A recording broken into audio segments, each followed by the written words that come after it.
Terima kasih pemirsa, Anda masih bersama kami. Bang Gordon, sebelum kita berdiskusi, kita akan coba mendengarkan dulu pengalaman. Ini ada seorang kepala daerah, Bupati Luwu Utara di Sulawesi Selatan yang mengalami atau menerima bantuan dari TP4, Indah Putri Indriani. Bu Indah, selamat pagi. Selamat pagi, Bung Leo. Iya, Bu Indah, TP4 ini mungkin bukan nama yang cukup familiar karena saya bicara dengan beberapa orang, mereka tidak terlalu tahu apa itu TP4. Tapi rupanya TP4 ini diam-diam sudah bekerja dan menyelamatkan banyak uang negara, katanya begitu. Tapi kalau untuk pengalaman Ibu sendiri, apa yang sebetulnya dilakukan TP4 untuk pemerintahan di Luwu Utara, Bu Indah? Ya, Bung Leo dan pemirsa Metro TV, kami perlu mungkin cerita sedikit bahwa Kabupaten Luwu Utara ini sudah bekerja sama dengan TP4D, ya, Kejaksaan Negeri Luwu Utara. Daerah ya? Betul, sejak tahun 2016. Jadi seminggu setelah kami dilantik, pada 17 2016, kami kemudian mengadakan MOU dan dilanjuti dengan perjanjian kerjasama dengan Kejaksaan Negeri Luwu Utara dalam hal pengawalan dan dalam pelaksanaan pembangunan.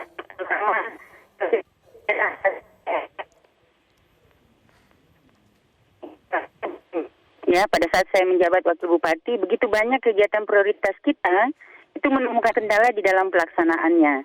Karena ya mungkin terkait dengan regulasi, ada penyesuaian kondisi di lapangan, dan keraguan-raguan terutama dari teman-teman pelaksana teknis kegiatan ketika mereka ketemu dengan beberapa persoalan di dalam pelaksanaan pekerjaan.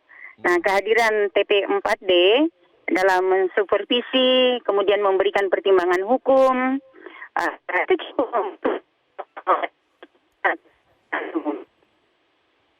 Bu Indah, halo? Ya. Bu Indah, Halo.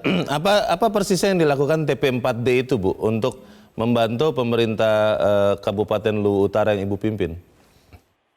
Ya, ada beberapa kegiatan ya, ada beberapa kegiatan pendampingan yang diberikan.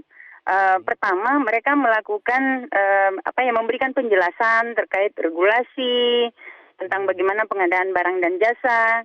Kemudian yang kedua, mereka juga melakukan pendampingan mulai dari proses perencanaan. Bahwa apa yang telah direncanakan oleh pemerintah daerah betul-betul melalui proses yang oleh misalnya tahapan-tahapannya gitu ya, apakah memang ini mereka melalui proses dan seterusnya, tidak muncul tiba-tiba atau tidak berdasarkan kebutuhan masyarakat. Kemudian mereka juga melakukan atau memberikan pendapat hukum, misalnya di dalam pelaksanaan penyesuaian di lapangan karena kondisi cuaca, kemudian kondisi topografi karena kabupaten kami ini topografinya beberapa kecamatan topografinya agak sulit ya. Itu semua kadang membutuhkan penyesuaian di dalam pelaksanaan. Kemudian terkait dengan itu, jadi ada pendapat hukum. Nah, fungsi ini dulu dilakukan oleh Datun ya. Melalui TP4D itu jauh lebih intens. Oke. Monitoring dan evaluasi. Baik, Bu Indah, ini sinyal komunikasi kurang baik karena Ibu sedang ada di daerah Ibu yang memang sangat tinggi begitu, Bu ya? Ya, kami juga ada di sini dalam rangka memantau pelaksanaan pembangunan dengan teman-teman dari TP4 juga. Ya, karena kami rutin, ya. Baik. Bu Indah, pertanyaan terakhir saya ini, Bu. Ada orang yang mengatakan kalau TP4 ini sudah dan TP4D sudah mulai ikut dari awal dari perencanaan, ini transparan tidak? Jangan-jangan malah ini bagian dari cawe-cawe, persekongkolan antara penegak hukum dan pemerintah daerah. Bagaimana, Bu Indah? Saya kira tidak ya, karena ini kan dilakukan secara terbuka. Kami melakukannya misalnya mengikutkan teman-teman TP4D itu di dalam proses perencanaan pembangunan mulai dari musrembang. Jadi kami mengajak ya mulai dari musrembang sampai dengan penyusunan pelaksanaan kegiatan jalan secara terbuka melalui forum-forum SKPD dan lain sebagainya. Jadi nggak ada di ruang tertutup, nggak ada komunikasi di ruang tertutup. Baik, jadi Ibu sudah bisa tenang begitu ya untuk merencanakan pembangunan di tempat Ibu ya Bu Indah ya? Betul sekali, yang jelas bahwa pembangunan di Kabupaten Luwu Utara menurut kami itu menjadi jauh lebih terarah, dan yang paling penting adalah kami bisa melakukan percepatan karena potensi untuk hambatan pelaksanaan pembangunan ini kan dapat diminimalisir. Dan akhirnya ya pembangunan bisa dirasakan manfaatnya segera oleh masyarakat kita. Baik, terima kasih Bu Indah sudah berbagi bersama kami Bupati Luwu Utara. Selamat pagi Bu Indah. Itu contoh yang diceritakan langsung Bang Gauden, bagaimana peran dari TP4 ini. Tapi terus terang saya pun baru belakangan saja tahu ada TP4. Kenapa dari tadi di dalam pembukaan sudah dari tahun 2015 sampai sekarang, maaf, kok kita baru tahu sekarang? Ya, tahunya sih dari dulu ya. Oh, tahunya dari dulu. Hanya saja TP4 kan dibentuk pada 2015 ya. Iya. Persoalannya yang gegap gempita di dalam pemberitaan media massa itu kan pada penindakannya. Oh, karena pencegahan itu tidak seksi. Gitu kurang terberitakan begitu ya? Iya. Kenapa tidak diberitakan saja? Karena kan kita tahu, wah ini lebih bagus lagi nih untuk menyelamatkan uang negara daripada yang tadi Bang Gauden katakan di ujung penindakannya. Ya, yang lebih seksi, lebih bisa dieksploitasi itu kan penindakannya. Apalagi penindakan itu menindak kepala daerah.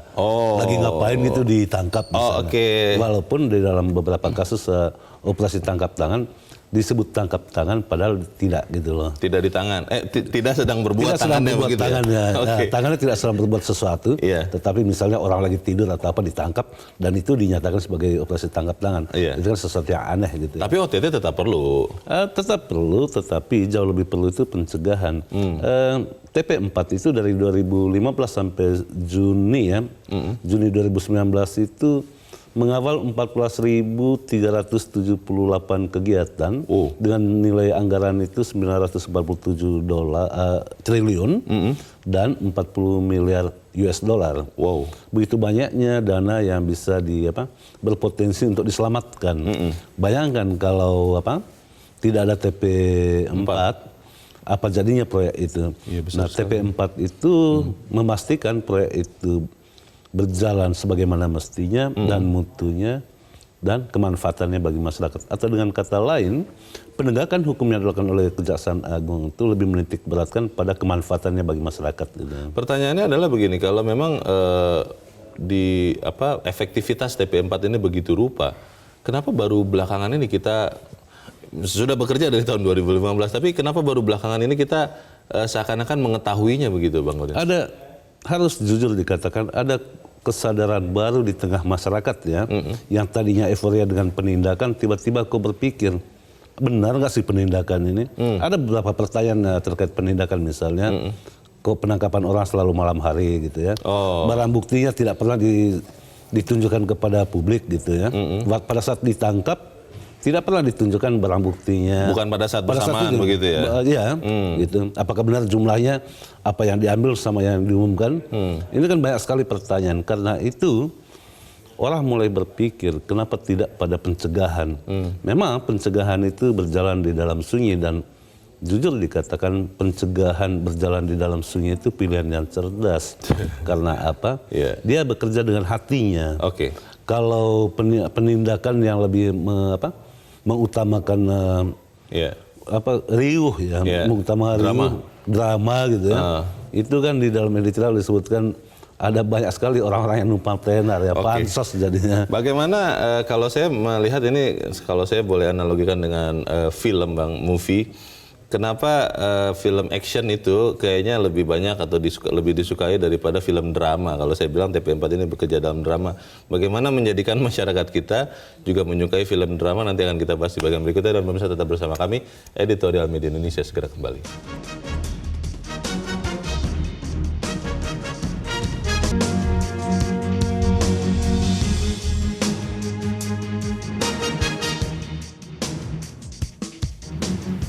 Terima kasih pemirsa, Anda masih bersama kami. Bang Godin, sebelum kita lanjutkan diskusi kita akan mendengarkan dulu pendapat dari masyarakat.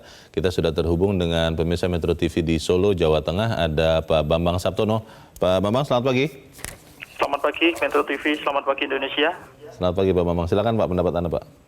Baik, ini tim pengawal pengamanan pemerintahan dan pembangunan yang bekerja dalam senyap. Ya. Pertama kami mengucapkan atau mengapresiasi TP4 bentukan Kejaksaan Agung yang telah bekerja secara senyap dalam upayanya menyelamatkan uang negara. Jadi ini memang senyap di dalam gegap gempitanya kejahatan korupsi. Ini luar biasa. Kemudian begini Mas, kita menyadari bahwa budaya korupsi di negeri ini kan telah berkembang pesat atau kronis sejak era Orde Baru. Dan budaya korupsi ini terus menjalar, mengakar dan mendarah daging hingga saat ini ya Mas ya. Nah, kemudian begini, tidaklah semudah membalik telapak tangan untuk benar-benar memenggal atau mengamputasi kejahatan korupsi. Hingga pemerintah pun rela mengeluarkan triliunan rupiah untuk pemberantasan korupsi melalui KPK. Nah, namun kenyataannya bahwa KPK pun kewalahan menghadapi kejahatan korupsi yang telah benar-benar mendarah daging ini, Mas. Ini terbukti dengan banyaknya pejabat yang tertangkap dengan kasus korupsi maupun OTT. Nah, pertanyaannya begini, Mas. Ini kan kita juga sudah bertahun-tahun untuk pemberantasan korupsi dan sepertinya kondisinya juga terus-menerus seperti ini. Nah, mungkin nggak dengan seiring terpilihnya pimpinan KPK yang baru ini dan seiring dengan pembahasan revisi Undang-Undang KPK oleh DPR sekarang ini, kemudian kita mengusulkan terkait dengan pemberlakuan hukuman mati bagi para koruptor. Dan ini didahului hukuman mati itu bagi penyelenggara atau penegak hukum atau penyelenggara negaranya. Terima kasih. Terima kasih Pak Bambang Sabtono di Surakarta atau di Solo, Jawa Tengah. Selamat pagi Pak. Di belakang Pak Bambang ada Pak Poli di Ambon, di Maluku. Pak Poli, selamat pagi. Pagi Bang Leo. Selamat pagi Pak Poli, silakan Pak. Selamat pagi Bang Leo, Bang Godin. Selamat pagi Metro. Ya, silakan Pak Poli. Saya mau komentar begini Pak. Tim pengawal pengamanan pelaksanaan pembangunan itu di daerah kan sudah mulai aktif Pak. Tetapi saya mau mengatakan begini Pak. Kan ada inspektorat Pak. Kalau tadi yang dikemukakan oleh Pak Godin tadi, saya sangat setuju kalau ada tim pengawal pengamanan pelaksanaan pembangunan ini. Kalau menurut saya itu harus dilibatkan seperti Bupati Luwu itu, Musrembang Pak Leo. Supaya waktu perencanaan itu sudah ada di mereka di situ, kejaksaan itu, kemudian kepolisian pada saat Musrembang. Saya setuju itu Pak, supaya waktu pelaksanaan perencanaan itu sudah ada. Karena komentar pagi ini hanya menyangkut pengadaan barang dan jasa. Tapi proyek-proyek fisik itu juga harus diawasi Pak. Yang kedua Bang Leo dan Bang Godin, ada DPR Pak. Salah satu fungsi di DPR itu pengawasan Pak. Nah ini proyek-proyeknya pengawasan sampai di mana? Hanya berupa fisik ataukah barang dan jasa juga? Yang ketiga Pak, ada BPKP Pak. Bagaimana kapasitas mereka juga untuk mengawasi ini Pak Leo dan Pak Godin? Jadi saya setuju juga, karena korupsi ini sudah merajalela. Keluarlah peraturan ini tahun 2015, bahwa uang itu dikembalikan di negara. Tapi pertanyaan saya, inspektorat BPKP itu kapasitasnya sebagai apa di daerah? Terima kasih Bang Godin, selamat pagi. Selamat pagi Pak Poli di Ambon, Maluku. Terima kasih Pak. Di belakang Pak Poli ada Ibu Lia di Makassar, Sulawesi Selatan. Bu Lia, selamat pagi. Assalamualaikum. Waalaikumsalam warahmatullahi wabarakatuh. Silakan Bu Lia, pendapat Anda Bu. Kalau kita lihat sepak terjang KPK selama ini Pak ya, cukup lumayan, tapi ternyata hasilnya masih seperti tadi katakan masih kewalahan. Ya, dengan kita lihat secara nyata bahwa makin menjadi tindakan korupsi tadi ini. Jadi yang pertama adalah memang harus gabung antara tindakan preventif dan pemberantasan. Ya, ibarat penyakit yang sudah kronis Pak ya. Jadi harus ada pencegahannya dan harus ada dilanjuti dengan pengobatannya. Jadi harus sejalan. Ya, harus bersamaan. Dan itulah yang dilakukan oleh tim TP4. Walaupun secara diam-diam tidak seperti apa yang kita lihat sekarang ini, saya juga masih awam untuk mendengar istilah ini, tapi saya sudah pernah dengar juga Pak, bahwa setiap pembangunan itu diawasi oleh seperti tadi katakan dari kejaksaan dan inspektorat. Ya, jadi hanya mungkin barangkali istilahnya saya belum pernah dengar itu Pak ya. Jadi memang harus berjalan bersamaan. Kalau satu-satu yang jalan berarti agak susah ya kalau kita lihat dengan sekarang ini. Karena korupsi itu ternyata bukan makin berkurang tapi makin bertambah. Ya, jadi memang dan itu juga harus di masyarakat harus berperan aktif juga. Jadi bukan hanya para petugas tapi masyarakat juga harus berperan aktif sehingga apa yang kita harapkan tadi hasilnya harus maksimal. Lebih maksimal. Terima kasih. Terima kasih Bu Lia di Makassar, Sulawesi Selatan. Selamat pagi. Di belakang Ibu Lia ada Pak Iwan di Jember, Jawa Timur. Pak Iwan, selamat pagi Pak. Selamat pagi Bang Leo dan Bang Gaudien. Selamat pagi Pak Iwan. Bagaimanapun juga hebatnya TP4 untuk mengawal, memandu, memberikan dasar arah terhadap pembangunan nasional. Tetapi musuh yang utama kita itu ada 4 yang keadaannya gawat darurat semua, yaitu korupsi, narkoba, pembalakan natural resources kita, kemudian radikalisme, dan yang terakhir itu adalah pornografi. Nah, 4 ini gawat darurat kita itu. Ini menyangkut urusannya sistem hukum kita yang konservatif dan transaksionis. Sehingga kita lihat saja contoh di Korea Utara, bagaimana presidennya mengawal sampai kepada suatu tempat, kemudian koruptor itu langsung masuk, di situ di bawah itu sudah ada buaya yang lapar. Nah, ini masalah kemanusiaan, laki-laki itu yang dipermasalahkan. Sedangkan hukum itu kemanusiaan demi kemanusiaan yang lain harus dihilangkan. Kemudian mendahulukan kewajiban daripada haknya, bahwa moral itu cita-cita utama, sedangkan hukum positif itu cita-cita minimal. Kalau sudah seperti itu yang kita lakukan, maka sebenarnya sistem hukum kita itulah yang menjadi masalah. Bagaimana juga hebatnya nanti yang garda depan, yaitu KPK. Ini permulutan sudah mulai ramai seperti itu. Nah, inilah yang menjadi masalah kita. Kembali, hukum itu pendidikan dan penjeraan. Jadi kalau itu tidak bisa dilaksanakan, habislah kita. Terima kasih. Oke. Terima kasih Pak Iwan di Jember, Jawa Timur. Selamat pagi Pak. Semoga kita tidak habis seperti kata Pak Iwan tadi, Bang Gaudien. Beberapa pemirsa tadi mengatakan beberapa masukan yang baik, tapi kita bahas di bagian berikut selepas jeda, dan pemirsa tetap bersama kami.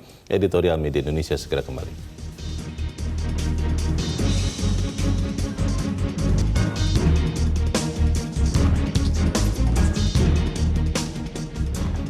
Terima kasih pemirsa, Anda masih bersama kami. Kita di bagian akhir dari diskusi kita pagi ini. Bang Gaudien, tadi beberapa pemirsa muncul dengan ide-ide. Ada yang mempertanyakan mengenai Pak Poli tadi mempertanyakan di mana fungsi DPR dan BPKP kalau kemudian harus KPK dan TP4 yang kemudian bekerja sangat keras. Pak Bambang Saptono tadi bahkan mengusulkan, ya mumpung sedang ada rencana revisi Undang-Undang KPK, sudah ada pimpinan KPK yang baru, ya sekalian dibicarakan bagaimana ada hukuman mati bagi koruptor untuk menjerakan supaya korupsi ini bisa ditekan juga. Bagaimana Bang? Ya, memang gagasan hukuman mati, wacana hukuman mati itu menarik kan? Iya.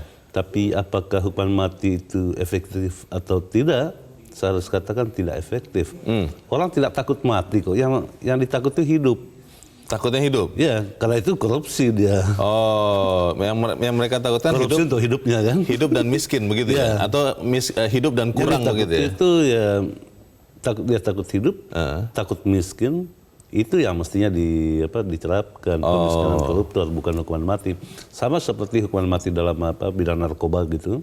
Sampai sekarang tidak ada bukti yang mengatakan bahwa peredaran narkoba itu menurun karena hukuman mati. Yang terjadi justru semakin banyak. Gitu. Itu artinya perlu kita berpikir ulang tentang wacana hukuman mati untuk koruptor itu. Selain hukuman mati, kira-kira apa yang bisa membuat lebih efektif efek jera bagi koruptor itu, Bang? Ya, hukumnya sampai tertinggi seumur hidup lah. Oke. Jangan sampai mati gitu. Tapi yang paling penting itu, seperti yang diusulkan Pak Poli itu, mestinya melibatkan semua pihak. Tidak hanya kalau TP4 itu dilibatkan dari awal. Dia mengawal itu proyek sampai selesai, memastikan proyek itu mutunya terjamin dan selesai bermanfaat untuk masyarakat. Kalau pengawasan itu kan tidak hanya lembaga resmi pemerintah, banyak juga LSM yang ikut mengawasi pembangunan. Dan pers juga bertugas antara lain untuk mengawasi pembangunan itu sendiri, termasuk masyarakat ya. Jadi prinsipnya itu semakin banyak pihak yang ikut mengawasi sebuah proyek, lebih baik. Tentu itu lebih baik untuk meminimalisasi keinginan korupsi. Yang paling banyak itu kan tadi saya katakan di awal, korupsi itu selalu dimulai dari perencanaan. Tetapi dalam perjalanannya itu korupsi itu karena ada peluang. Oleh karena itu kehadiran TP4 di dalam perencanaan dan di mengawal perjalanan proyek itu sangat penting, sehingga proyek itu tanpa merugikan keuangan negara gitu. Tadi Bulia di Makassar mengatakan begini, Bang Gaudens, kalau istilah Bulia adalah preventif dan pemberantasan atau pencegahan dan pengobatan itu harus berjalan sama-sama. Ini bagaimana? Ya, preventif dan represif itu juga dijalankan oleh oleh Kejaksaan Agung. Berbeda misalnya di tempat lain itu lebih memuliakan represifnya daripada pencegahan. Di dalam TP4 itu dimulai dari perencanaan sampai akhir. Ketika ada penyimpangan, dia juga turun untuk menyelesaikan persoalan itu. Jadi bisa mencegah dari awal begitu ya.